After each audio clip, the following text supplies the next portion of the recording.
ಬೇರೆ ಯಾರು ಬರ್ತಾರೆ ದಬಾಯಿಸಿ ದೌರ್ಜನ್ಯ ಮಾಡಿ ಓಟ್ ಹಾಕಿಸ್ಕೊಂಡು ಬರ್ಬೋದು ಅಂತ ಯೋಚನೆ ಮಾಡಿದ್ರು.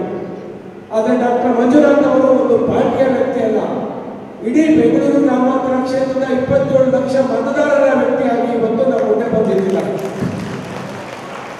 ಹಾಗಾಗಿ ಇವತ್ತು ಅವ್ರಿಗೆ ತಡಬಡಿಸ್ತಾ ಇದ್ದಾರೆ. ಏನ್ ಮಾಡೋದು ಜನಗಳೇ ಮಂಜುನಾಥ್ ಹೆಸರು ಹೇಳ್ತಾ ಇದ್ದಾರಲ್ಲ, ಅವ್ರಿಗೆ ಇವತ್ತು ದಿಕ್ಕಿಕೊಳ್ತಂಗೆ ಆಗೋದಿಲ್ಲ. ಬಂಧುಗಳೇ, ನಿಮಗೆ ಗೊತ್ತಿರಲಿ, ಇದು ನಮ್ಮ ಅತಿ ದೊಡ್ಡ ಲೋಕಸಭಾ ಕ್ಷೇತ್ರ. 27.5 ಲಕ್ಷ ಮತದಾರರಿದ್ದಾರೆ. ಬೆಂಗಳೂರಿನಲ್ಲೇ ಸುಮಾರು 17 ಲಕ್ಷ ಮತದಾರರಿದ್ದಾರೆ. ನಾವು 5 ಕ್ಷೇತ್ರದಿಂದ 11 ಲಕ್ಷ ಜನ ಮತದಾರಿದ್ದೀವಿ. ನಾವು ಒಂದು ಕ್ಷೇತ್ರದಲ್ಲಿ 2 ಲಕ್ಷ ಓಟಿಸ್ತೀವಿ, 2-10-2-20 ಇದ್ದೀವಿ.